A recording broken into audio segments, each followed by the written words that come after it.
Diikuti lafal sumpahnya. Bismillahirrahmanirrahim. Bismillahirrahmanirrahim. Demi Allah bahwa saya sebagai ahli akan memberikan keterangan sebaik-baiknya dan sebenar-benarnya menurut pengetahuan dalam bidang keahlian saya. Silahkan duduk.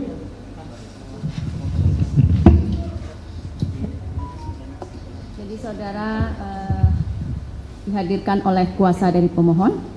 Siap. Silahkan dari kuasa pemohon. Baik, terima kasih Majelis Hakim yang mulia. Yang saya muliakan Bapak Komjen Polisi Purnawirawan. Cukup yang terhormat atau nama sajalah. Yang mulia beliau depan. Yang terhormat Bapak Susno Duaji. Siap.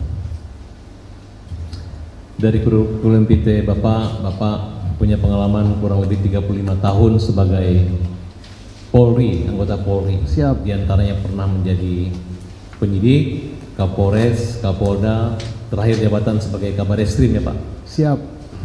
Bapak juga pernah jadi Ketua PPATK Republik Indonesia. Wakil Ketua PPATK. Baik Pak. Sepak terjang Bapak dalam keilmuan pengalaman sebagai pembicara di televisi membuat kami tim pengacara dan Sakatata dan keluarga merasa mendapat perlindungan dan kenyamanan karena komentar-komentar pendapat-pendapat ilmiah dan idealis Bapak, termasuk ketika Bapak yakin sekali Peggy akan bebas. Kemudian Bapak menantang beberapa melakukan suatu sayembara apabila bisa membuktikan bukti pembunuhan dan pemerkosaan itu Bapak akan kasih hadiah 10 juta, betul Pak? Bukan menantang ya, tapi gemes ngajak ya kan. Karena kalau menantang itu kan ada lawan. Siap. Ini sing ada lawan gitu. Silakan. Mengajak. Kenapa Bapak begitu gemes sehingga Bapak ingin mengajak orang membuktikan apakah benar sehingga putusan dari tingkat pertama sampai penyidikan itu apa kira-kira yang mengganjal di hati Bapak tentang pembunuhan Vina dan Eki di Cirebon 2016 lalu? Sehingga saya waktu itu Bapak bukan menjadi Kapolda di Jawa Barat karena Bapak jadi Kapolda di Jawa Barat tahun berapa Pak? 2008 saya Kapolda di sini. Di Jawa Barat ya. Sampai 2019 adalah 9. Tidak, pertengahan 2008 saya pindah jadi Kabar Eskrim. Siap. Kami lanjutkan Pak. Apa yang membuat Bapak begitu tertarik bahkan mengajak untuk membuktikan? Kalau saya lihat bahasanya ini kok yang lainnya ada pro kontra, tapi Bapak tidak begitu yakin bahwa peristiwa ini terjadi dan ini adalah pelaku-pelaku yang hukum saat ini. Kalau izin menjawab yang mulia, kalau saya adakan ini karena saya sangat menghormati Polres Cirebon Kabupaten. Ingat ya, Cirebon Kabupaten sudah melaksanakan pekerjaannya dengan baik. Dia sesuai dengan penyidikan, yaitu adanya suatu peristiwa, kemudian dia peristiwa itu apa, pidana apa bukan, dia simpulkan itu bukan pidana, kecelakaan lalu lintas. TKP-nya jelas, alat bukti jelas, barang bukti jelas. Masa saya membantah Polres yang sudah memutus demikian, Kabupaten. Sampai dengan sekarang putusan Polres Kabupaten ini belum pernah dicabut gitu ya. Sehingga tahu-tahu di Cirebon kota ada pembunuhan.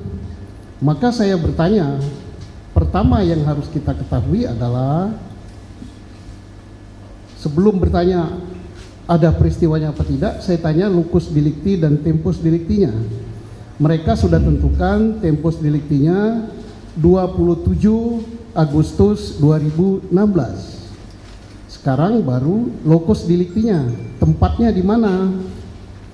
Kalau tempatnya di jembatan flyover, setahu saya karena saya Kapolda Jawa Barat itu masuk yurisdiksi Polres Cirebon Kabupaten, dan itu sudah diproses.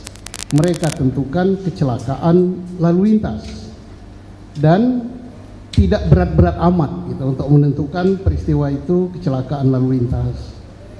Untuk lalu lintas level polsek saja bisa, apalagi lalu lintas level polres. Itu udah benar menurut saya. Dan saya melihat foto-foto yang ada, kemudian saya melihat dan membaca berkas yang ada untuk pembunuhan di Cirebon yang sudah mempunyai kekuatan hukum tetap. Saya tidak melihat itu ada peristiwanya di Cirebon kota. Kalau di Cirebon Kabupaten ada gitu. Nah, makanya saya ajak, daripada kita ribut-ribut di televisi, di apa-apa, mari buktikan bahwa itu adalah pembunuhan dan terjadi di yurisdiksi Cirebon kota.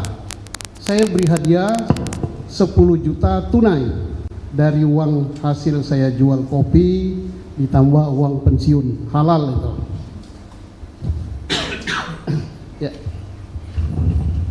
Baik, artinya Bapak sangat menguasai situasi materi daripada peninjauan kembali yang kami ajukan hari ini. Walaupun pertanyaan ini pertanyaan pembuka, tapi Bapak sudah memberi satu pencerahan yang luar biasa buat kami. Pada tanggal 27 itu terjadi satu peristiwa yang dimana ada 3 lokus deliktinya di 3 tempat. Yang menjadi pertanyaan kami adalah 3 tempat di mana sebelum diajutin? Kabupaten apa kota? pertama, kecelakaannya itu di kabupaten pada tanggal 27. Tapi pada tanggal 31, saya ulangi dulu, tanggal 29 Rudiana turun ke Polsek. Rudiana ini adalah ayah dari korban Eki. Kemudian alasannya melihat motor tidak rusak. Nah, sehingga dia melakukan satu penyisiran secara pribadi tanpa ada surat perintah penyelidikan. Kemudian bertemulah dengan Ayep dan Dede di lokasi sekitar jembatan flyover Talun. Kemudian Dede diinterogasi, ditanya, katanya melihat sekelompok anak muda yang pada malam itu berkumpul. Yang kami ketahui bahwa latar belakang daripada Dede itu ada rasa sakit hati. Ya, Dede Ayep rasa sakit hati karena pernah dikeroyok karena ada masalah skandal wanita. Kemudian Rudiana memberi telepon, apabila mereka kumpul lagi silakan hubungin kami. Setelah mereka ada kumpul, Rudiana bersama dengan 3 orang temannya menangkapi mereka tanpa ada surat perintah penyelidikan. Kemudian melakukan integrasi dan penganiayaan, penyiksaan. Setelah itu dibuatlah laporan pidana, yang artinya ada 2 laporan pidana. Yang pertama laka lantas di Polsek Talun, dan kedua pembunuhan 338.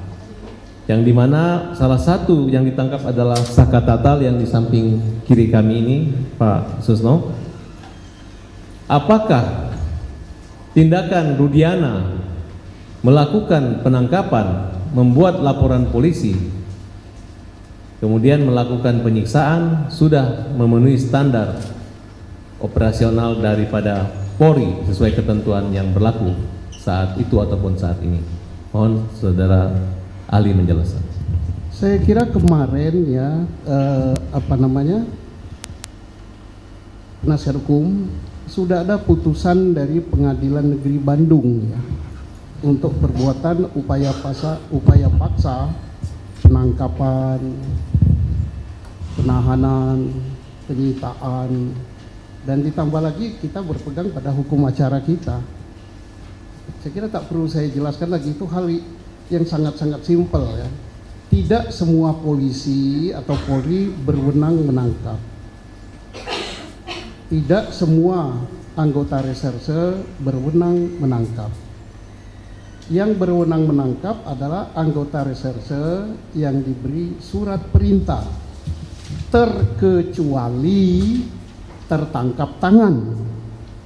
Apa itu tertangkap tangan? Saya nggak perlu uraikan, itu sama dengan saya ngajari ikan berenang ya.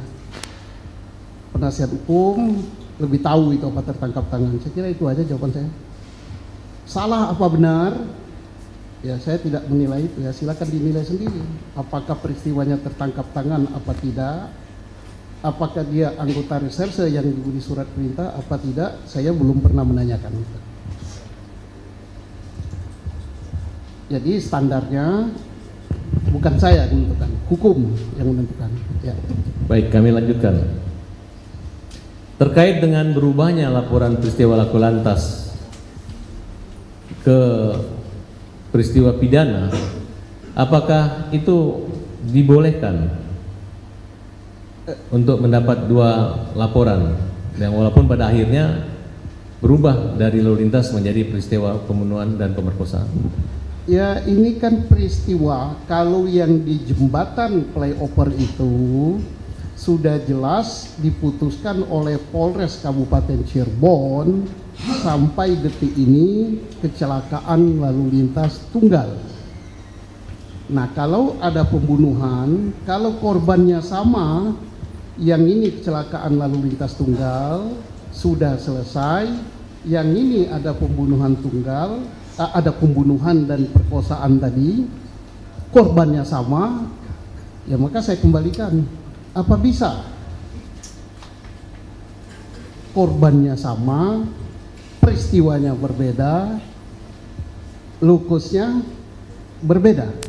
Silakan dijawab sendiri, majelis hakim yang akan menilainya itu.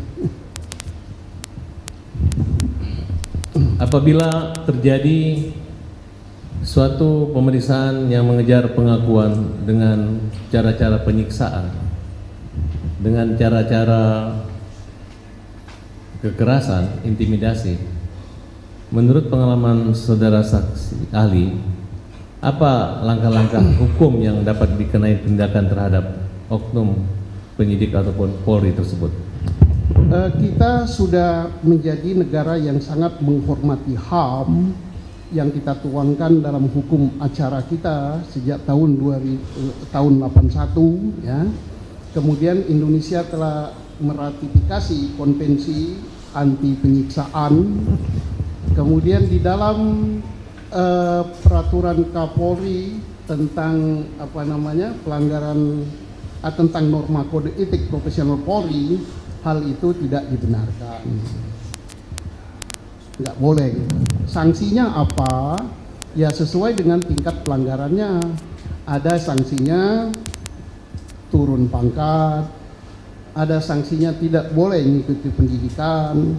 Kalau itu sudah sampai kepada pidana, maka selain kena sanksi kode etik profesi, dia akan dipidanakan.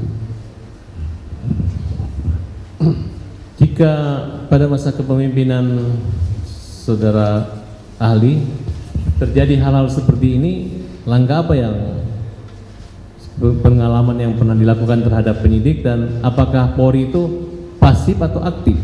Misalnya membuat satu penyelidikan atau eksaminasi atau lain sebagainya. Ini yang ingin kita tahu pengalaman selama di Polri. Ada dua pertanyaan ya berarti ya. Satu, jika terjadi pada saat saya, kalau pada saat saya bagaimana ya? Jika itu artinya tidak mesti pada saat saya ya.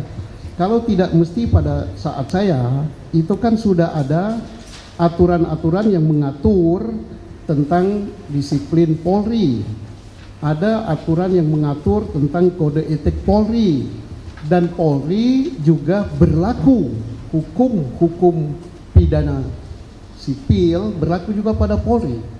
Karena Polri adalah sipil, bukan lagi militer atau angkatan bersenjata dulu ya.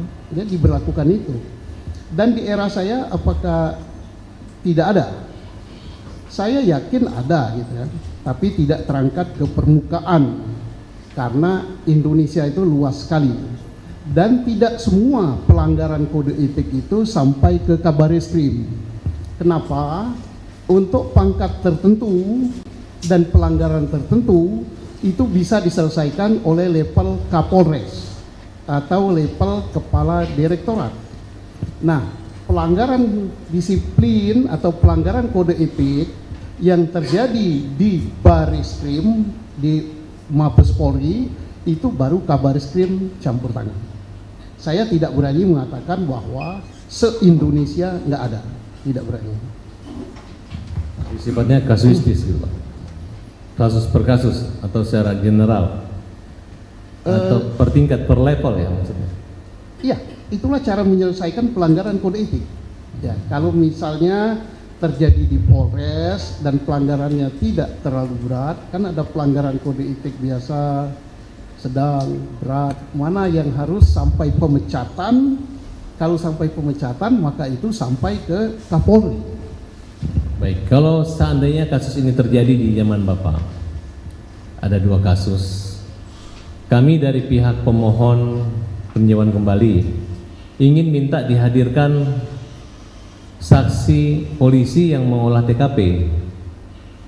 Prosedurnya gimana? Mintanya ke atasannya dan apa dampak buat atasannya yang tidak mendukung atau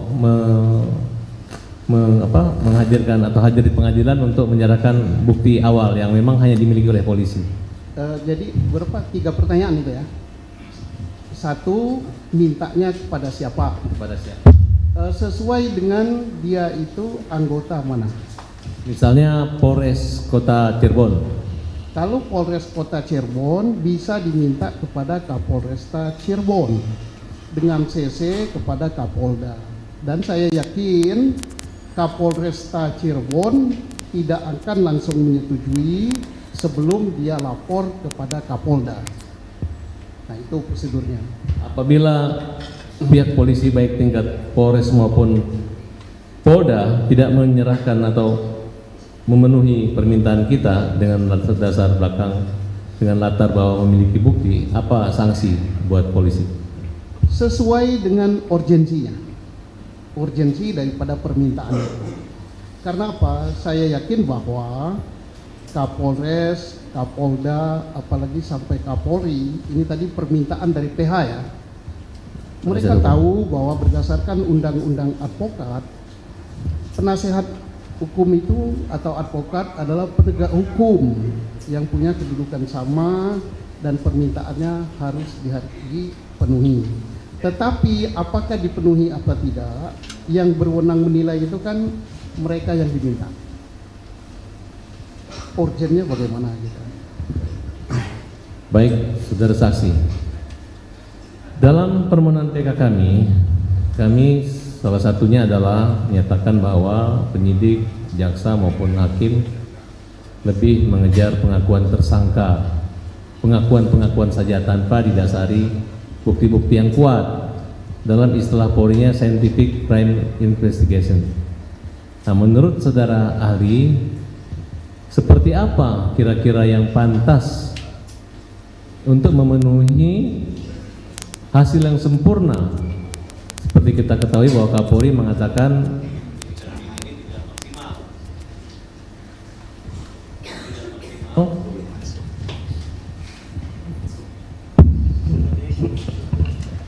kira-kira pengalaman saudara ahli seperti apa yang pantas dan apa-apa aja termasuk langkah alat bukti apa aja yang harus sempurna agar tidak ada lagi keraguan masyarakat terhadap kasus ini.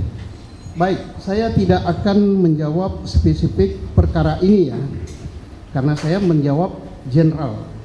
Pertama, alat bukti itu tetap berpegang pada 184 KUHP.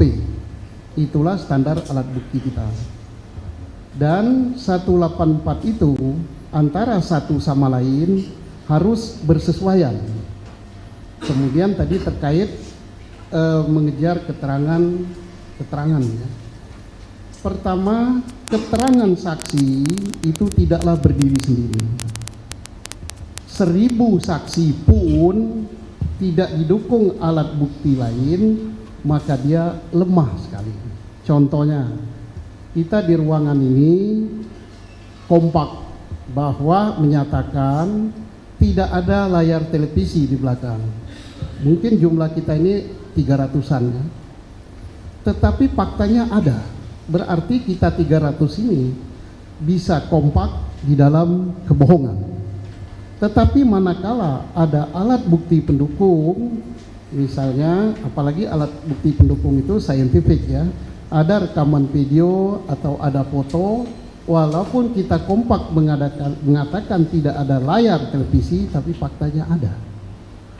Apalagi ya, hanya sekitar 10 orang misalnya melihat suatu peristiwa, di antara 10 ini sudah ada 2-3 orang yang berbeda keterangan. Masing-masing tidak didukung alat bukti saintifik atau tidak didukung alat bukti lain, maka keterangan saksi ini semuanya lemah. Kalau selama ini Bapak jadi kepala polisian itu untuk standar terpenuhnya itu berdasarkan hasil yang maksimal atau yang penting asal jaksa P21 limpahkan aja berkas? Alhamdulillah, kalau pengalaman saya ya, ini saya tidak berbicara kasus ini. Pengalaman saya, insya Allah tidak ya, yang ditangani Mabes Polri.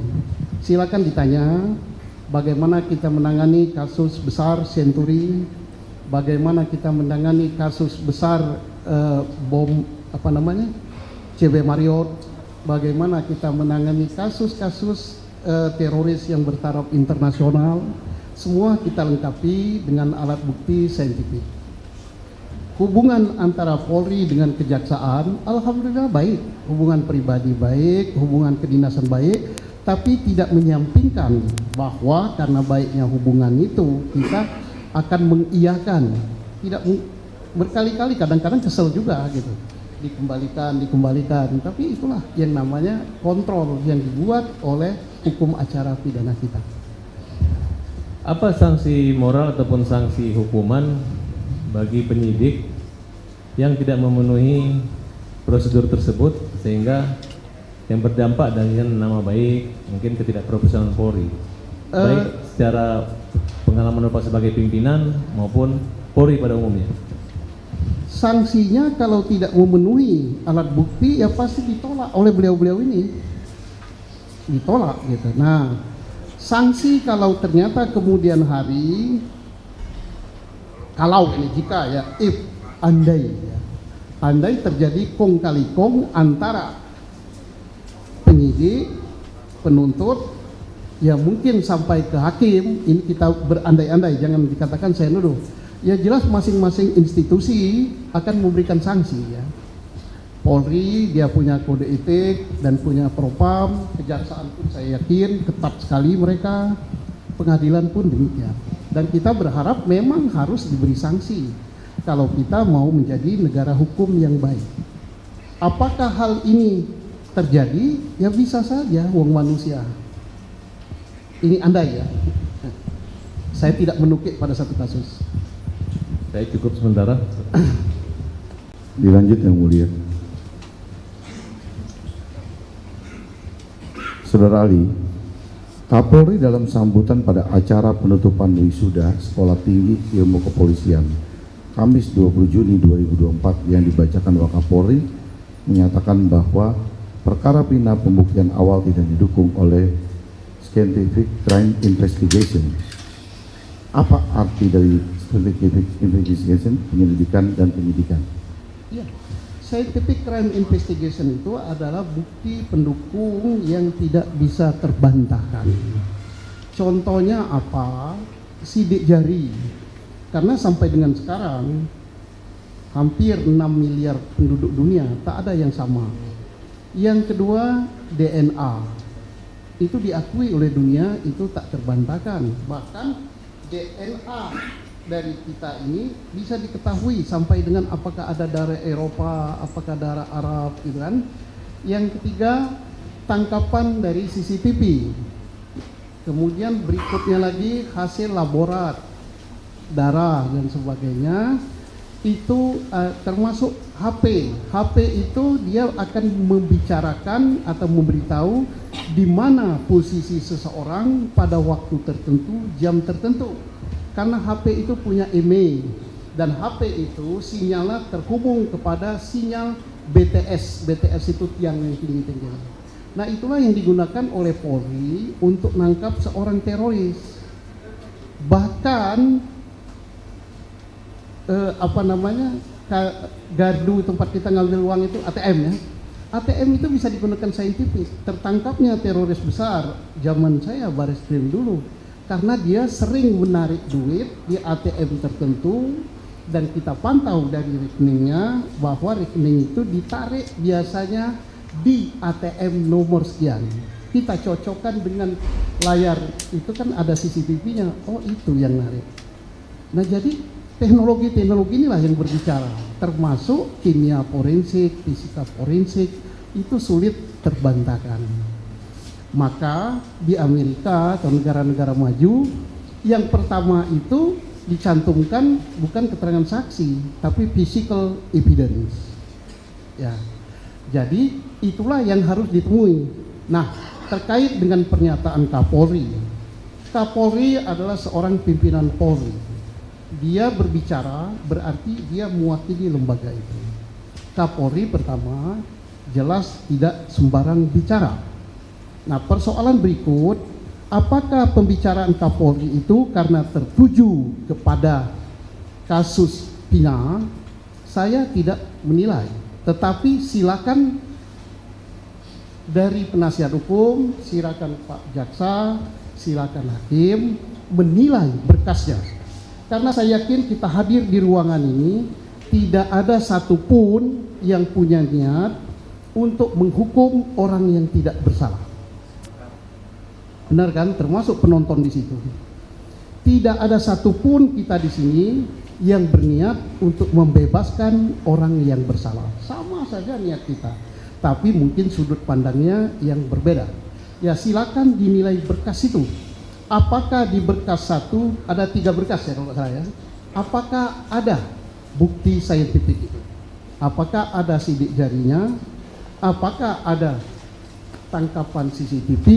Apakah ada DNA? Apakah ada hasil laborat? Izin untuk stop yang mulia. Apa saya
berarti penyidik Polres Cirebon harus mempunyai bukti sidik jari. Kalau sidik jari itu tidak ada, bagaimana menurut pendapat ahli?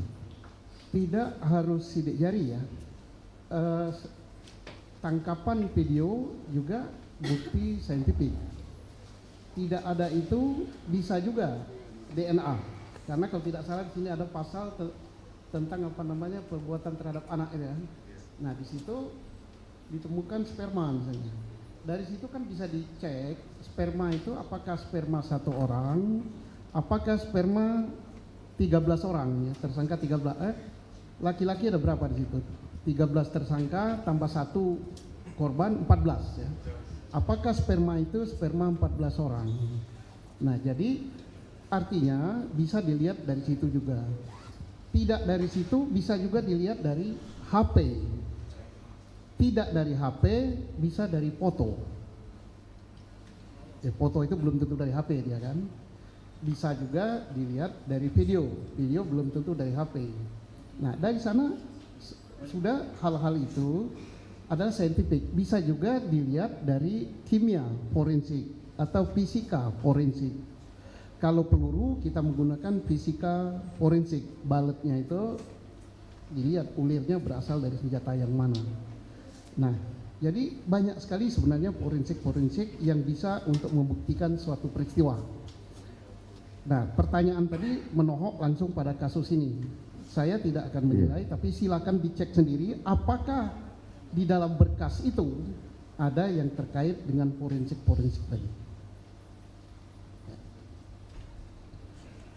Ahli, kasus ini kan kasus pembunuhan berencana yang mengakibatkan adanya 7 terpidana seumur hidup.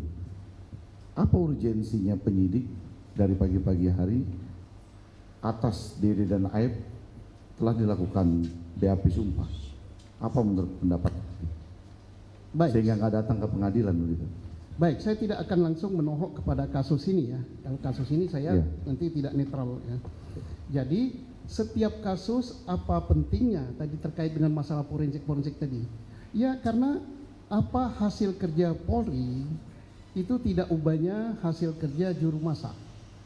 Yang akan mencicipinya setelah dites di dalam oleh mungkin direktur oleh siapa, tapi beliau-beliau ini yang akan bermain di pengadilan nanti beliau-beliau ini. Jadi untuk meyakinkan jaksa penuntut maka harus dilengkapi itu. Yang menyatakan harus itu adalah kami di dalam keluarga penyidik itu, supaya berkas itu tidak bolak-balik langsung gitu bisa diterima. Kalaupun di istilah kami di P19 kan itu tidak terlalu sering gitu. Untuk menambah keyakinannya. Apa saja kegiatan dan temuan yang harusnya penyelidik dan penyidik dapat untuk merumuskan terjadinya tindak pidana pembunuhan, sementara pada peristiwa yang diduga pembunuhan tidak ada saksi mata? Jadi begini, pelajaran paling mendasar bagi seorang anggota reserse itu, baik bintara reserse, perwira pertama, pamen sampai dengan senior reserse, adalah definisi daripada penyelidikan. Baru definisi penyidikan. Penyidikan itu apa sih? Upaya yang dilakukan oleh penyidik untuk apa? Membuat terang suatu peristiwa. Ini basic sekali.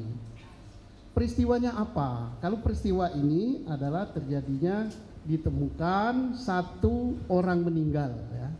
Yang meninggal 1 ya. Di jembatan flyover. Misal ya. 1-nya masih hidup. Oke, saya tidak langsung ke kasus ini saja. Jadi peristiwanya dulu, ada nggak peristiwanya? Setelah ada peristiwanya, baru dengan alat bukti yang ada ditentukan peristiwa itu pidana apa bukan. Di mana mencari alat bukti? Kami diajari yang namanya triangle evidence, yaitu di TKP. Di situ ada korban, di situ ada saksi, di situ ada barang bukti yang lain ya, seperti misalnya apa? Ada senjata, ada sepeda motor, ada helm dan sebagainya, ada HP. Nah, itulah yang nantinya akan berbicara membuktikan bahwa ini pidana. Kalau pidana, pidananya apa?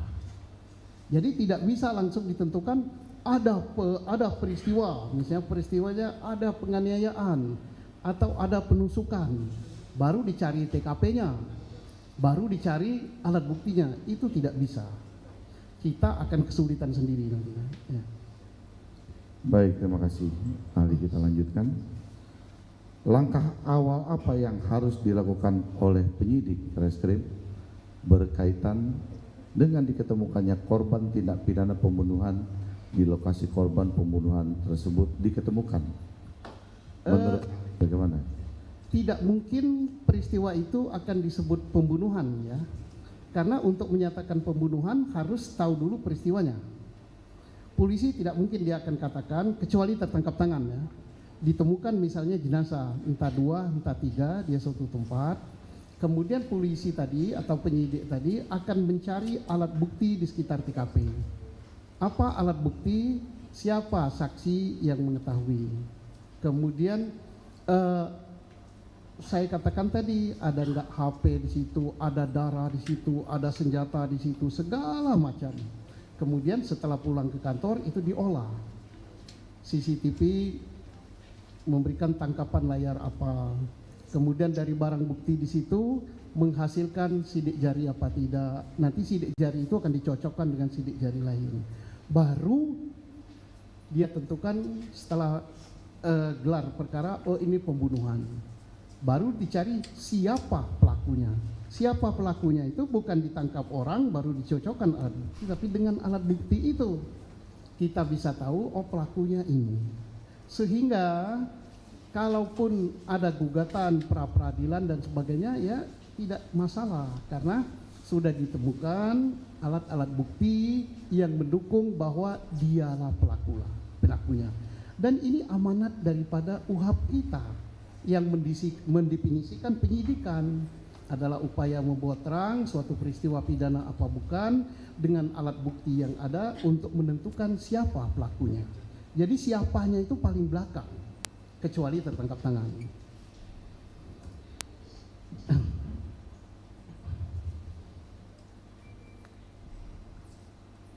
Bagaimana menurut ahli jika sebelumnya atas korban tersebut telah disimpulkan bukan korban dari adanya tindak pidana pembunuhan, melainkan karena kecelakaan lalu lintas, apakah perlakuan tindakan dari penyidik itu sama?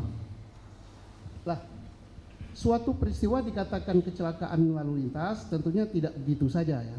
Harus ada alat-alat bukti. Alat buktinya apa? Ya bisa korbannya bisa korban luka ringan, bisa luka berat, bisa juga sampai korban meninggal. Kemudian di lokasi itu tentunya harus ada kendaraan atau bekas kendaraan, atau kalau sampai meninggal mungkin ada darah dan sebagainya. Nah, dengan itulah alat-alat bukti yang ada bahwa ini adalah kecelakaan. Dan yang mendefinisikan kecelakaan atau bukan adalah ahlinya. Siapa ahlinya? Ya, yang paling tahu di polisi itu, yang paling berpengalaman adalah personil lalu lintas.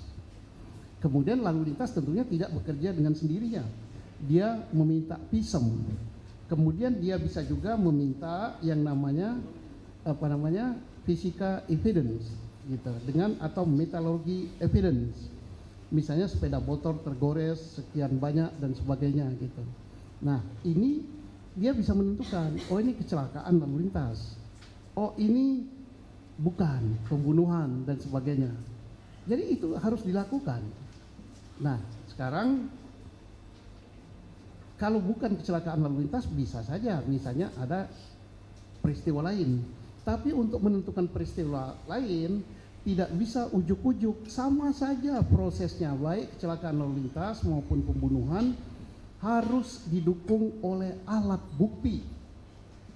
Dan alat bukti itu supaya tidak terbantahkan didukung dengan alat bukti forensik. Baik, terima kasih. Dilanjut rekan saya. Saudara ahli, saya ingin bertanya karena saudara ahli sepertinya menghindar dari pertanyaan pada pokok perkara. Saya ingin bertanya ke hal yang umum dulu. Bila ada anggota masyarakat curiga telah terjadi peristiwa pidana, apa yang harus dilakukan secara prosedur? Mohon diulangi, anggota masyarakat. Bila anggota masyarakat curiga telah terjadi peristiwa pidana, apa yang harus dilakukan? Ya, atas informasi yang diterima itu, Polri selaku penyidik menerima informasi itu, kemudian dia punya tolak ukur. Ya. Tolak ukurnya adalah alat bukti. Apakah peristiwa itu betul pidana, apakah betul itu pembunuhan. Mau 1000 orang yang berkata itu pembunuhan, kalau bukan dia yang berwenang, yaitu informasi. Nah, informasi itu harus dibuktikan dengan alat bukti. Ya, Kalau tidak ada alat buktinya, ya Polri tidak boleh terbawa oleh informasi-informasi. ya, Saudara Ali belum sampai sana, saudara. Gimana? Tapi belum sampai sana, belum sejauh itu. Ya. Jadi pertanyaan saya, ini masyarakat ada mencurigai terjadi peristiwa pidana, dia harus melakukan apa? Lapor ke polisi, ya Pak? Begitu Pak Ali? Jadi hukum di negara kita ini tidak berdasarkan kecurigaan ya, tapi Ya. berdasarkan pembuktian, standar pembuktiannya jelas. SOP bekerja pun sudah diatur di dalam guidance box kita, yaitu hukum acara. Silakan siapa yang merasa gitu lapor. Ya, lapor polisi. Ya, Setelah dia lapor polisi ahli, apa langkah yang akan dilakukan oleh pihak kepolisian dari laporan tersebut? pertama menganalisa laporan itu memenuhi syarat apa tidak, unsurnya sudah lengkap untuk melakukan tindakannya apa? Tindakan penyelidikan. Ya. Untuk menyelidik peristiwa itu, setelah lengkap ya minimal 2 alat bukti baru ditingkatkan menjadi penyidikan. Sepengetahuan ahli, kegiatan penyelidikan itu apa saja? Lingkup ruangan penyelidikan. Penyelidikan itu sebelum dilakukan penyidikan. Ya, lingkup kegiatan penyelidikan. Kegiatannya untuk ternyata misalnya kita mencari alat-alat bukti, menambah informasi, itu masih dalam penyelidikan. Informasi yang kita terima mungkin dari si A telah terjadi ini, kan polisi kan harus mencari informasi-informasi lain, siapa yang melihat, siapa yang mendengar, siapa, segala macam lah yang nantinya akan ditingkatkan untuk diperiksa menjadi saksi. Ya. Kalau sudah memeriksa saksi, sudah pro justisia, itu sudah penyidikan. Kapan menjadi penyidikan? Ya, manakala sudah pro justisia, Kapan prosesnya? manakala minimal 2 alat bukti. Oke. Jadi ahli, pada perkara ini Aibtu Rudiana telah membentuk tim bersama Gugun Gumilar, Andi Saprudin, Dodi Irwanto dengan melakukan mendatangi TKP pelopor, kemudian mendapat informasi dari Ab dan Dede, kemudian melakukan tindakan penangkapan kepada 8 orang, Sudirman, Suprianto, Jaya, Eka Sandi, Hadi Saputra, Eko Ramadhani, Aldi, dan Saka Tatal. Dan kemudian menangkap mereka, membawa mereka ke Polres Kota Cirebon, melakukan interogasi juga penyiksaan terhadap 8 orang tersebut, tanpa ada didahului adanya laporan polisi, tanpa adanya surat perintah penyelidikan, tanpa ada surat perintah penangkapan. Apakah perbuatan seperti ini dapat dibenarkan di kepolisian, di Polri? Saya tidak langsung menjawab karena ini sudah langsung ke kasus ya. Ya. Tapi apa yang benar terjadi kalau seperti itu, silakan dilaporkan kepada Polri. Dalam hal ini, apakah ke Polda Jawa Barat, apakah langsung ke Mabes Polri, dan Mabes Polri harus bertindak atas laporan itu. Tapi secara general, ya, secara umum, bukan pada menohok pada kasus Cirebon, bukan pada kasus Rudiana, bahwa ada, tadi sudah saya jelaskan kalau nggak salah dari awal tadi, tertangkap tangan dengan tidak tertangkap tangan. Kalau tertangkap tangan itu siapapun boleh menangkap, diserahkan kepada yang berwenang. Kalau tidak tertangkap tangan, ada aturannya sudah saya jelaskan tadi. Ya. Kan ahli 35 tahun ya menjadi penyidik. Pertanyaan kami, apakah hal seperti itu dibenarkan selama ahli menjabat dengan jabatan terakhir Kabar Reskrim? Saya katakan bahwa apapun yang dilakukan yang menyimpang dari UHAP, hukum acara, itu guidance box yang paling besar, termasuk menyimpang dari keputusan Mahkamah Konstitusi terkait dengan penyidikan alat bukti, apapun yang menyimpang dari Kapolri atau peraturan Kapolri terkait dengan masalah penyelidikan dan penyidikan, ya tentunya tidak dibenarkan oleh siapapun, dimanapun dalam lingkup Polri, bukan hanya di Cirebon saja ya, seluruh itu tidak boleh. Nah mungkin kalau bagaimana terjadi di Cirebon, ya saya sudah katakan seluruh Indonesia tidak boleh seperti itu. Nah apakah mungkin hal itu terjadi? Ya namanya satuan yang besar, Polri itu 400.000 lebih gitu, anggota reskrimnya 100.000 lebih, ya mungkin saja. Saya tidak berani menyatakan tidak mungkin terjadi, ya semuanya serba mungkin gitu Ya. Pada perkara Sakatatal ini, Pak Ahli, dari putusan yang ada bisa kita baca bersama. Sebagai tadi mana ahli singgung soal scientific crime investigation, di pada 3 perkara nomor 16, 3 dan 4 tidak ada bukti sidik jari, tidak ada bukti DNA, tidak ada bukti CCTV, tidak ada hasil lab, tidak ada hasil handphone atau percakapan, tidak ada juga foto. Dengan banyaknya yang kosong dari scientific investigasi ini, scientific crime investigation ini, kalau dalam posisi ahli sebagai penyidik, apakah perkara dengan perkara pembunuhan atau pemerkosaan yang tidak didukung oleh scientific crime investigation bisa naik ke tingkat penyidikan? Pertanyaan ini karena sudah menohok pada kasus, tidak saya jawab, tapi saya yakin ini dicatat oleh Yang Mulia. Ya. Jadi biar Yang Mulia yang mencatat, yang meneruskan pada itu. Saya akan berupaya untuk tidak sampai ke to the point kasusnya. Oke. Saudara ahli, apabila dalam suatu perkara pembunuhan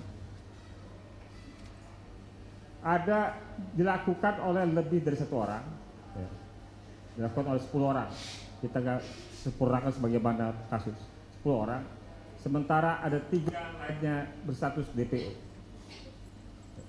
Pembunuhan itu kemudian dirumuskan sebagai 340 pembunuhan berencana, namun unsur perencanaan dan mens rea dilekatkan semua pada DPO.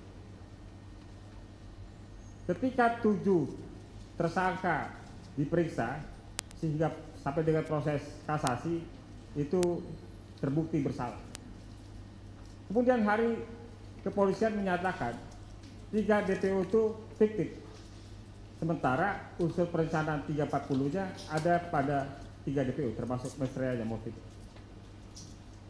Atas hal tersebut, pendapat ahli, apakah unsur 340 yang telah menjebloskan 7 terpidana lainnya itu masih bisa terpenuhi dengan dinyatakannya oleh polisi sendiri bahwa DPO itu fiktif?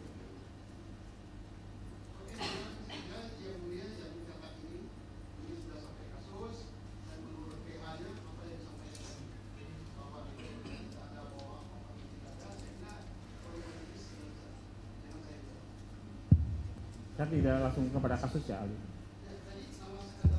Tidak disebut, nggak ada disebut. Tidak ada, saya tidak menyebut nama tadi. Contoh kasus, jadi Ya, begini. saya tidak menyebut nama. Saya lebih general lagi ya. Pembunuhan itu kalau pembunuhan berencana kan ada peran masing-masing ya. Peran masing-masing itu A sebagai ini, B sebagai ini, kemudian untuk menentukan berat ringannya hukuman.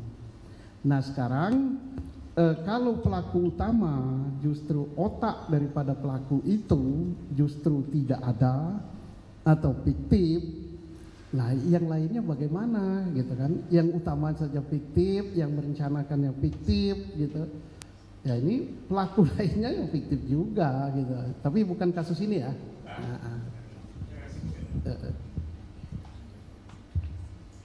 Jadi yang lainnya bagaimana itu seperti apa maksudnya ahli?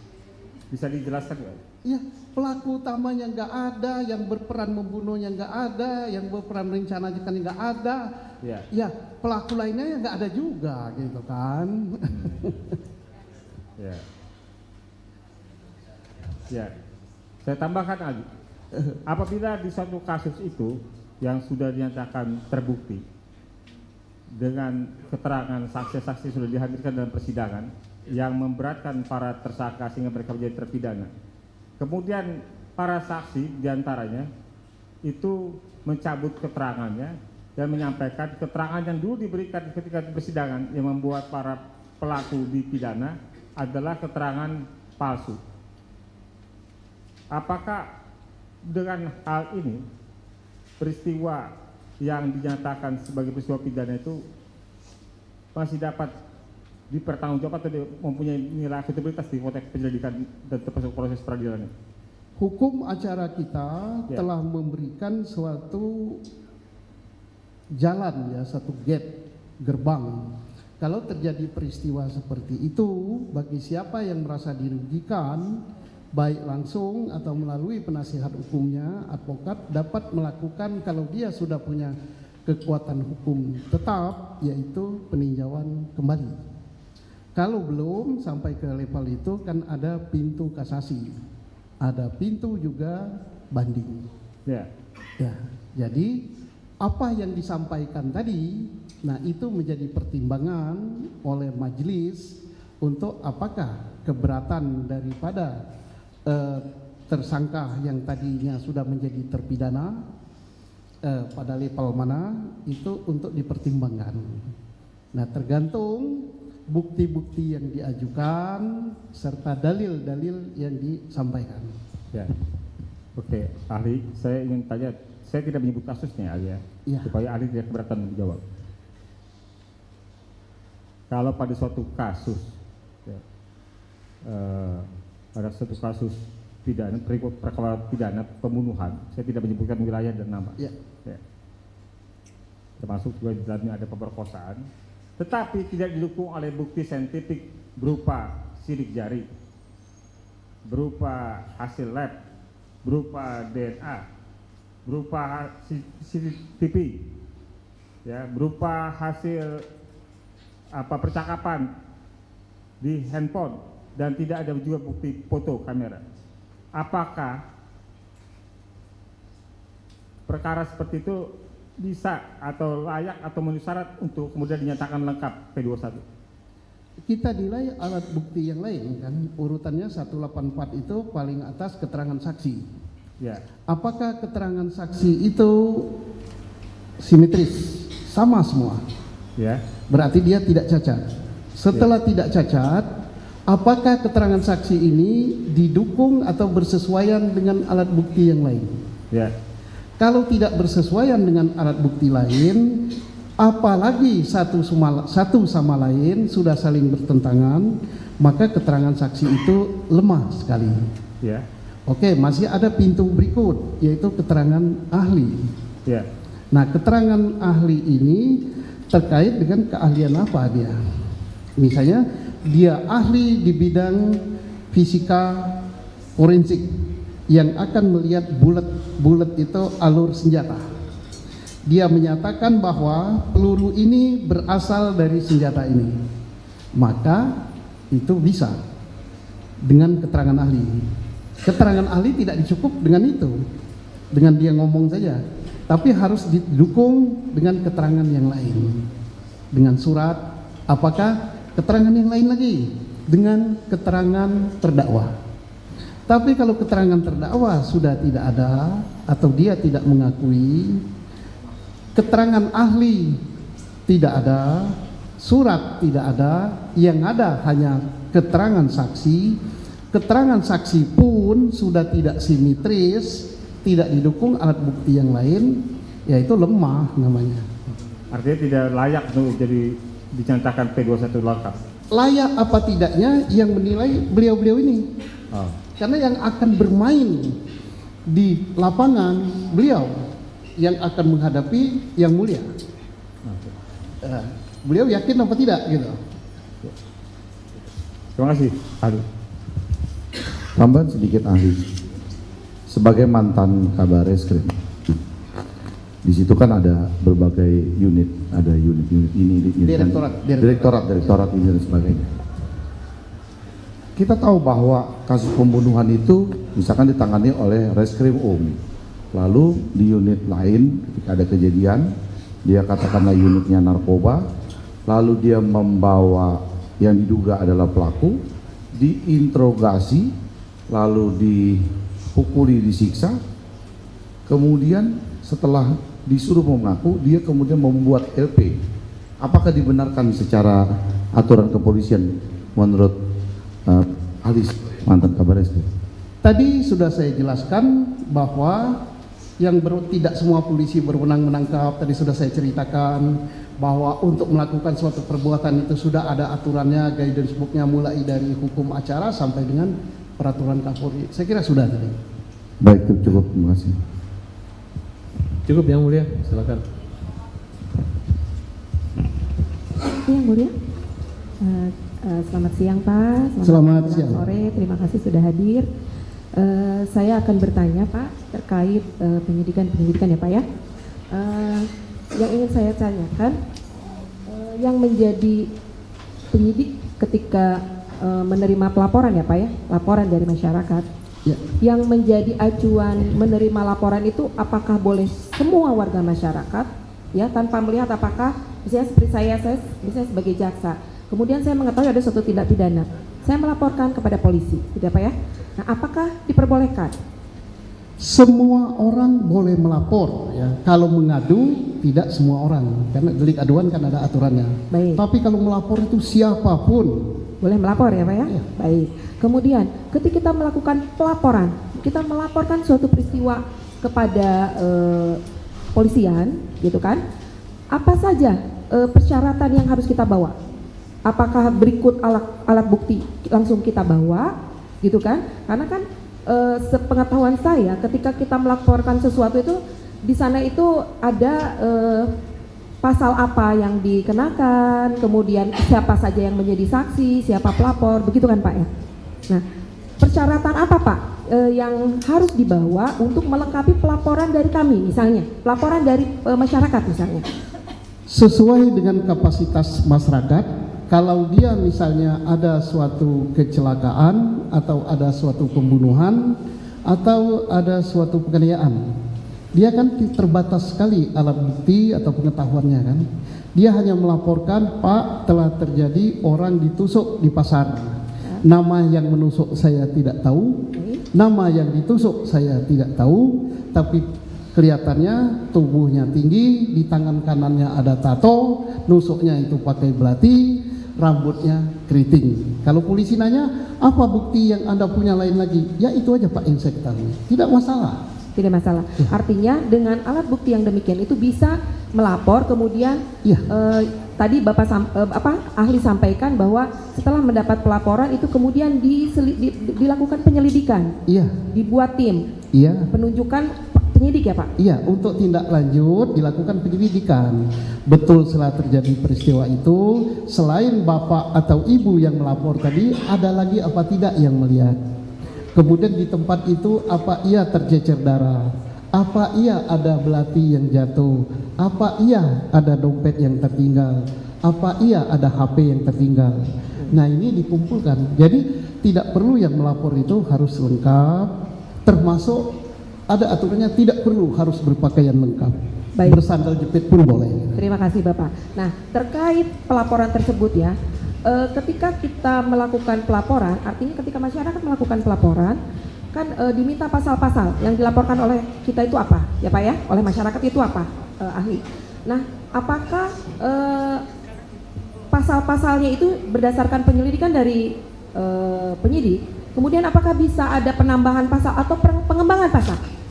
Pasal itu yang melapor itu kan misalnya ada orang jualan di pasar ya, boro-boro dia tahu pasal, jenis kejahatannya pun dia nggak tahu.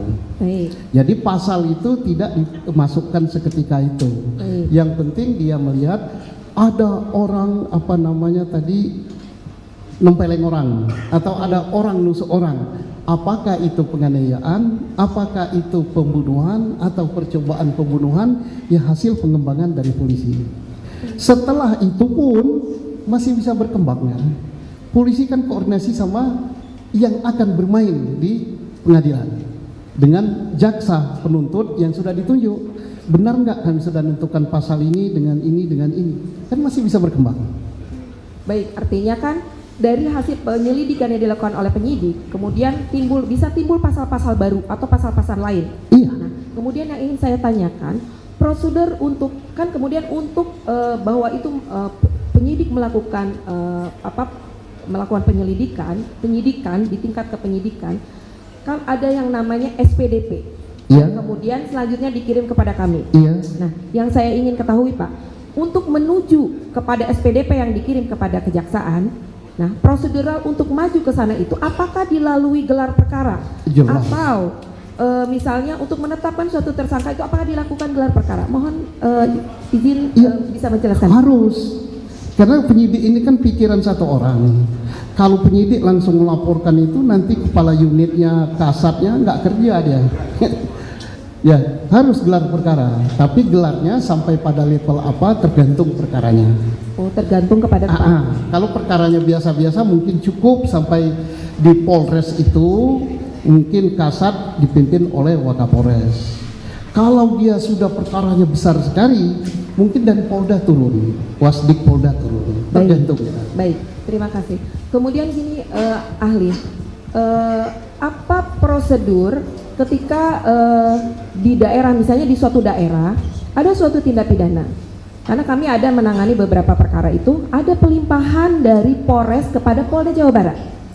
Nah, apa prosedur pelimpahan dari Polres kepada Polda Jawa Barat? Nah, apa yang menjadi tolak ukurnya? Kemudian apa yang menjadi persyaratannya? Terus mengapa harus ditarik oleh Polda Jawa Barat? Apakah ada kriteria tertentu? Mohon dijelaskan. Oke, jadi peralihan perkara ya yang mengenai. Baik, ya. Bisa dari Polres dialihkan ke Polda, bisa juga dari Polda diturunkan ke Polres, serba mungkin itu. Nah, pertama tergantung perkaranya. Maksud tergantung perkaranya, kalau perkara itu misalnya di suatu kabupaten atau di satu kota tidak terlalu besar, itu akan menimbulkan kegaduhan, itu bisa saja Polda menariknya. Atau satuan setempat, Polresnya bisa melimpahkan ke Polda dengan berbagai alasan. Nanti pelimpahannya pengadilan yang menyidangkan tergantung lokus delikti daripada perkara itu. Baik, kalaupun misalnya Pak, apakah ada perkara dari daerah ditarik ke Polda Jawa Barat terkait kompetensi wilayah mengadili? Karena Polda Jawa Barat menangani perkara Provinsi Jawa Barat. Iya. Artinya seperti itu ya Pak. Iya. Nah, apakah untuk penanganan perkara yang satu tempus dan lokusnya ada di beberapa tempat, kemudian ditarik ke Polda Jawa Barat, apakah itu banyak Pak ditangani sepanjang Bapak? Ada beberapa. Tahun. Misalnya yang menyangkut wilayah antara Jogja dengan Semarang. Di Klaten itu dekat sekali dengan Jogja, dekat sekali dengan Jawa Tengah. Bisa itu ditarik ke markas besar, satuan lebih tingginya. Atau antara dua Polres yang berdekatan ditarik ke Polda, bisa.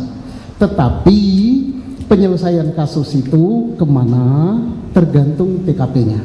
Diserahkan artinya ke kejaksaan mana, dari kejaksaan itu tentunya menyerahkan ke pengadilan mana. Pengadilannya adalah sesuai dengan lokus delikti daripada perkara itu. Artinya beberapa wilayah kabupaten juga, kalau tempus lokusnya di beberapa wilayah kabupaten, artinya bisa ditarik ke Polda Jawa Barat. Baik. Nah, kemudian yang ingin saya tanyakan lagi terkait perkara laka lantas Pak, izin. Sepengetahuan saksi, ketika menangani mohon maaf, sepengetahuan ahli terkait perkara laka lantas, apabila terjadi suatu perkara laka lantas yang pertama kali dilakukan oleh tim dari polisi laka lantas, itu apa Pak? Apakah memfoto lokasi, kemudian memfoto korban, atau seperti apa Pak? Mohon izin penjelasannya. Pertama yang harus dilakukan, jiwa manusia itu nomor satu. Kalau masih ada yang hidup, itu harus segera dilarikan ke rumah sakit. Itu. Baru nanti diselidiki peristiwanya, apakah kecelakaan, apakah pembunuhan. Ya, tapi kalau tertangkap tangan lakanya, bertabrakan gini, ya itu baru nanti dicari. Lanjut. Tabrakan ini disengaja untuk bunuh atau tidak sengaja? Atau tidak sengaja kan karena lalainya. Itu nanti ya. Baik, terima kasih. Kemudian ada satu lagi Pak terkait penetapan DPO ya Pak ya. Di penyidik Pak, sesuai SOP atau proseduralnya yang ingin saya ketahui, untuk penetapan DPO itu apakah ada kriteria tertentu atau DPO itu persyaratannya apa saja untuk bahwa penyidik itu menetapkan DPO atau menetapkan DPB gitu kan? Apa ada persyaratan khusus yang ahli ketahui terkait hal itu? Pertama, orang itu sulit dicari gitu ya, karena misalnya yang seringan-ringannya saya tidak langsung di kasus ini ya, bukan pembunuhan di Jawa Barat ini, kan dipanggil dulu. Begitu dipanggil sekian kali nggak ada, didatangi, dijemput pun orangnya hilang, baru di DPO kan. DPO pun formulirnya sudah jelas, nama, alias, tempat tanggal lahir, kemudian kalau di Indonesia agama dicantumkan, nama orang tua, pekerjaan, ciri-ciri fisik, misalnya mata sipit seperti saya gitu, ditulis juga gitu kan. Kemudian kebiasaan dia misal apa, terus alamatnya di mana, rumus sidik jari dan foto. Itu DPO yang lengkap, nanti disebarkan ke seluruh Indonesia. Kalau dia dicurigai akan ke luar negeri, dikirim ke Interpol. Nah, yang ingin saya tanyakan, kebanyakan berkas dari teman-teman penyidik, banyak DPO itu yang tidak ada foto. Nah itu. Nah, apakah makanya tadi saya kembali bertanya kepada ahli, sepanjang ini apakah ada SOP-nya untuk menentukan DPO itu harus berikut dengan sidik jari dan foto? Apakah ada yang aturannya di Polri? Aturannya itu harus selengkap mungkin, tapi jangan sampai karena kekurangan kelengkapan DPO-nya tidak ada. Misalnya alamatnya jelas, kan untuk cari fotonya kan gampang zaman sekarang, dibuka di internet. Tidak ada di internet, dia kan pernah sekolah apa tidak? Di sekolahnya, kemudian dia datangi ke rumahnya, ada fotonya enggak sama Pak Lurah atau Pak Kades. Kalau tidak juga dia pernah minta SIM apa tidak. Di situ kan ada rumus sidik jari, ada apa. Tapi yang namanya polisi ya sama saja lah, saya kira semua instansi, karena capek apa-apa ya, ambil gampangnya pokoknya DPO. Nah itu sebenarnya nggak boleh, tapi tidak ada yang mereka yang sempurna kerjaan, itu nggak boleh sebenarnya. Harusnya selengkap-lengkapnya ya Pak ya. Nah terkait DPO ini Pak, ada satu pertanyaan saya lagi. Harusnya tidak harus mutlak ya. Oh tidak harus mutlak, tetapi diupayakan untuk selengkap mungkin. Selengkap mungkin. Yaitu kenapa harus selengkap mungkin? Supaya tidak terjadi, saya boleh kalau contohkan, tidak terjadi seperti di Jawa Barat gitu. Tidak terjadinya apanya? Sebenarnya kalau DPO-nya lengkap, tinggal cocokkan. Namamu siapa cocok tidak, fotomu cocok tidak, alamatnya cocok tidak, sidik jari cocok tidak. Ya saya tidak menyebut ini karena ini kan sudah di putusan pra peradilan ya, terlepas dari apapun itu sudah putusan. Supaya tidak terulang lagi gitu. Iya, artinya kan boleh selengkap mungkin, tetapi memang kan Pak, penyidik kadang-kadang kesulitan yaitu terkait orang DPO-nya tidak ada, dia tidak memasang foto dan sidik jari, mungkin itu. Kemudian yang terakhir Pak, terkait DPO ini lagi, apakah di kepolisian ada SOP-nya ketika seseorang sudah ditetapkan sebagai DPO, kemudian serta-merta itu dinyatakan tidak ada atau dihapus? Sementara misalnya DPO ini masih terkait perkara yang lain, apakah ada SOP-nya di kepolisian khususnya terkait DPO ini, pencabutan atau penghapusan DPO? Kalau itu masih level Polri, itu tentunya tidak bisa diputus oleh satu orang. Harus diadakan gelar dulu, apa iya atau tidak, nama DPO itu dari siapa, sampai masuk dan sebagainya. Itu masih di dalam level Polri, internal Polri. Tetapi kalau ini sudah sampai ke putusan pengadilan, ya tidak bisa. Karena putusan pengadilan itu kuat sekali gitu. Baik, artinya kan kalau terkait dengan masih perkara lain, tentunya tidak serta merta pihak kepolisian itu menghapus DPO Nggak dengan boleh, begitu saja. nggak boleh, nanti kan jaksanya tersinggung yang membuat dakwaan, hakimnya tersinggung berat juga gitu kan. Baik. Saya tidak menuju Jawa Barat loh. Siap Bapak, terima kasih. Ini mungkin rekan saya. Izin Bapak melanjutkan, mohon izin saya bertanya. Ini untuk mencari kebenaran Pak, bukan pembenaran. Iya. Saya ingin bertanya terkait tadi Bapak penjelasan tentang scientific crime investigation Pak. Jadi saya ingin bertanya terkait dengan kegiatan autopsi dan hasil visum et repertum. Apakah menurut Bapak autopsi dan visum et repertum itu merupakan suatu bentuk scientific crime investigation? Itu yang pertama. Dan yang kedua, apakah sepengalaman Bapak sebagai penyelidik dan penyidik, hasil visum et repertum itu bisa dikaitkan kepada penyebab kematian seseorang apabila mungkin dikaitkan dengan bukti-bukti lainnya seperti itu? Oke, dua pertanyaan. Apakah visum et repertum itu termasuk scientific? Iya. Karena itu dibuat dengan ilmu pengetahuan.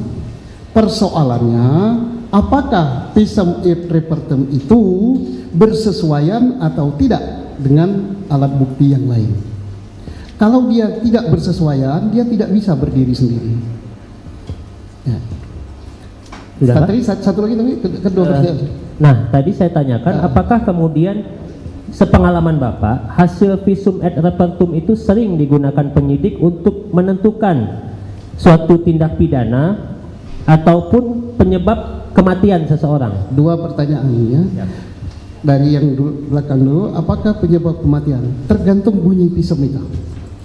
Kalau bunyi visum itu sudah langsung dia menyebut kematian disebabkan karena paru-parunya terendam air, ya berarti penyidik tidak boleh lagi dia membuat tafsiran lain. Tapi kalau misalnya penyebab kematiannya adalah karena trauma benda tumpul, nah itu kan masih ada banyak cabangnya. Apakah benda tumpul itu kepalanya atau kakinya yang mendatangi, benda tumpulnya diam, atau badannya yang diam tapi benda tumpul yang datang gitu. Berarti ada suatu kekuatan yang melakukan benda tumpul itu.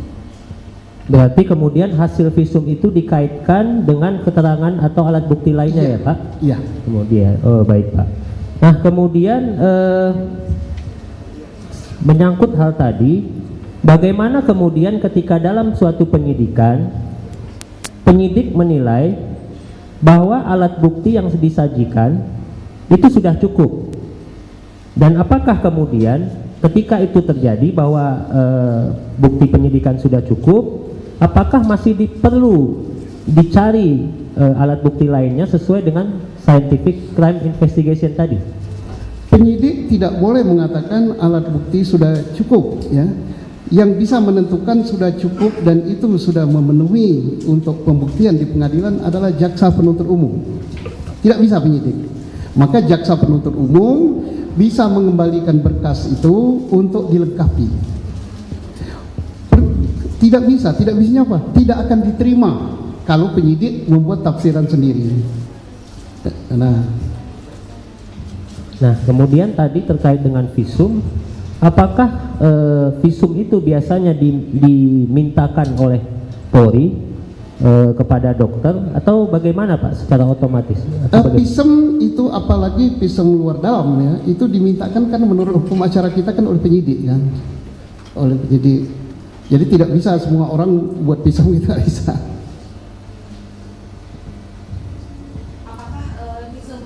Apakah visum itu penyidik dilengkapi, biasanya dilengkapi dengan, jadi kan untuk menerangkan hasil visum kan kita penuntut umum kan tidak bisa tidak bisa membaca hasil visum sendiri ya Pak ya. Apakah biasanya dari ahli ya ahli selama ini gitu, apakah visum itu selalu diimbangi dengan keterangan dokter yang melakukan visum atau yang melakukan pemeriksaan di situ? Jadi bisa saja. Visum itu kan keluar mungkin minim sekali ya.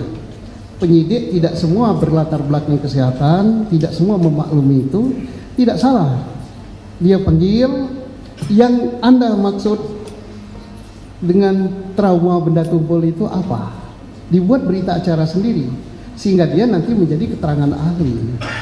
Ya, jadi sudah 2 alat bukti yang kita dapat. Ya. Ya. Mungkin cukup. Terima kasih Bapak atas keterangannya. Yang mulia, Yang mulia. yang mulia. Kami tambah sedikit. Tolong kacamata hitam diganti dengan yang putih Ini ya. bisa silau ya? Untuk Apanya yang silau? lampunya. Masa silau, kami juga dari tadi nggak silau. Ya.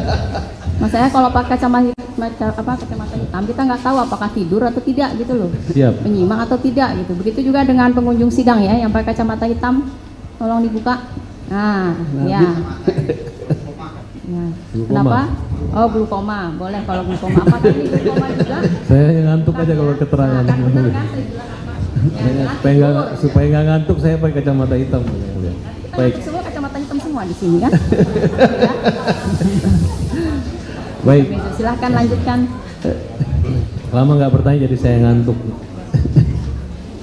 Saudara ahli, Ya. saya minta diterangkan arti P21 itu apa ya kalau istilah polisi itu? P21 itu sebenarnya format ya, surat itu kan masing-masing instansi kan punya nama. Dari instansi beliau ini kalau dulu dia mengembalikan berkas itu kan ada belangko format surat itu namanya P19. P21 itu adalah sesuatu yang dinanti-nantikan oleh penyidik. Kadang-kadang penyidiknya berdoa pakai kemenyan, doa-doanya mudah-mudahan P21 gitu. Artinya pekerjaan penyidik itu sudah benar, perkara itu di take over oleh beliau-beliau ini. Di take over berkas, di take over barang bukti, termasuk di take over tersangkanya.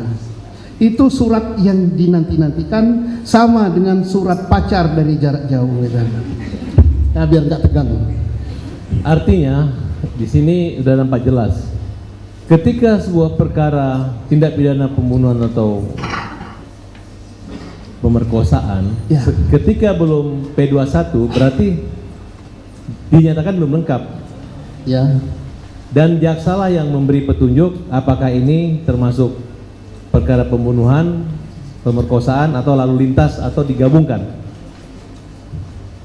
Tanggung jawab siapakah ketika perkara sudah di P21 dan sudah dilimpah ke kejaksaan tinggi umpamanya? Tanggung jawab hukumnya jelas kepada penuntut umum. Tanggung jawab moralnya tetap berada di Polri. Tidak bisa Polrinya melepas. Seperti sekarang kan Polri selalu diminta. Jadi ada 2 tanggung jawab. Kita secara moral bertanggung jawab. Secara hukum sudah di tangan beliau. Kalau misalnya sampai di tangan beliau ini pikir-pikir, waduh terlanjur menerima, ternyata nggak beres juga. Dia kan masih punya yang namanya penghentian penuntutan. Baik. Jika terjadi hal seperti ini, di mana para saksi mencabut semua laporan, keterangan di pengadilan, kemudian pengakuan, kemudian nampak juga kekurangan kelemahan dari jaksa penuntut umum yang tidak menghadirkan saksi utama dan dengan modal sumpah di tingkat kepolisian aja, koreksi apa yang dapat dilakukan oleh baik jaksa penuntut umum atau kepolisian? Saya serahkan kepada yang mulia majelis, mungkin sudah jadi catatan itu.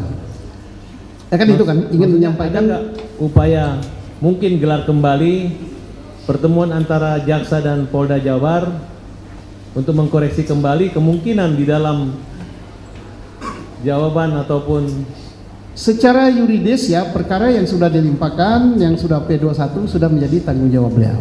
ya itu yang saya tanyakan. Apakah lagi Memungkinkan nggak tiba-tiba P21 dikembalikan lagi jadi P19? Oh tidak, Tidak mungkin. Maksud kami sudah putusan ini kan namanya koordinasi. Kalau koordinasi mungkin setelah dilimpahkan di sini kan berkas itu kan balik lagi ke Polri. Bukan, maksud saya setelah putusan setelah putusan Mahkamah Agung ini kan PK. Ini upaya hukum luar biasa gitu. Ya.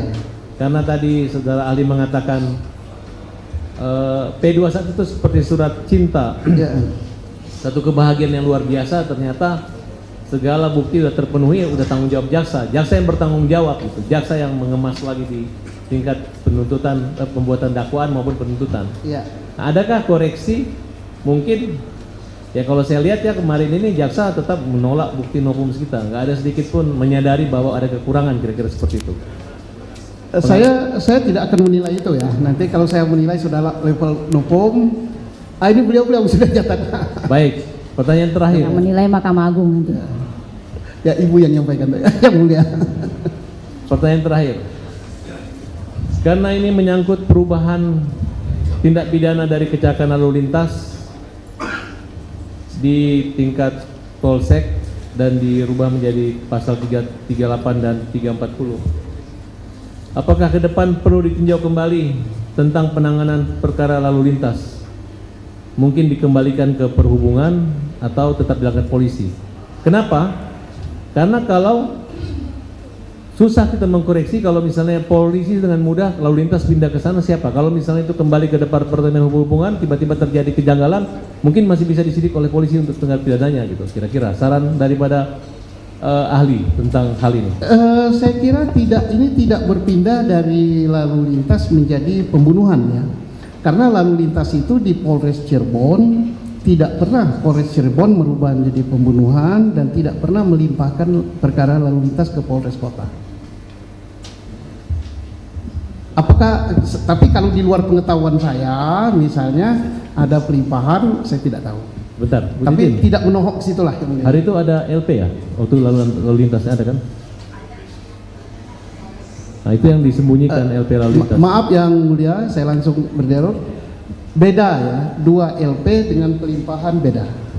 Ada 2 LP?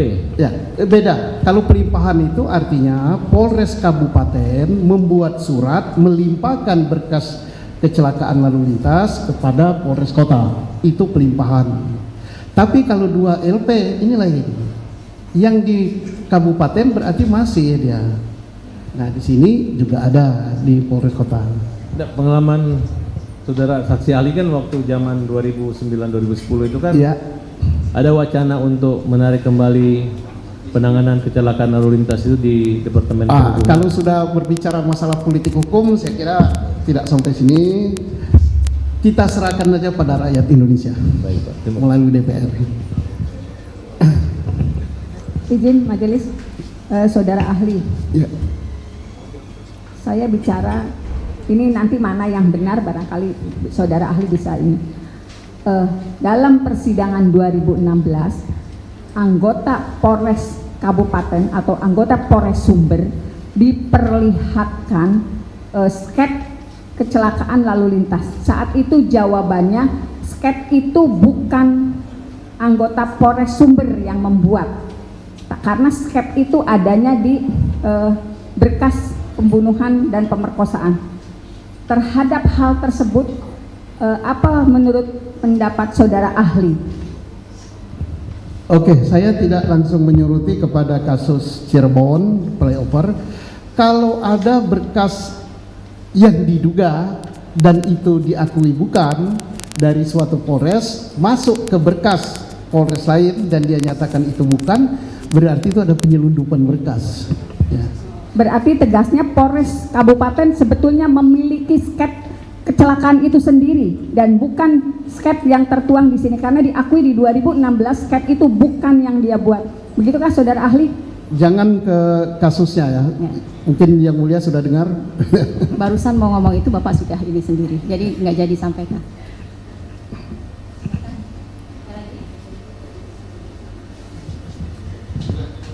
Cukup yang mulia. Dari kuasa pemohon sudah cukup, dari termohon juga sudah cukup ya. Terima kasih untuk keterangannya sore hari ini.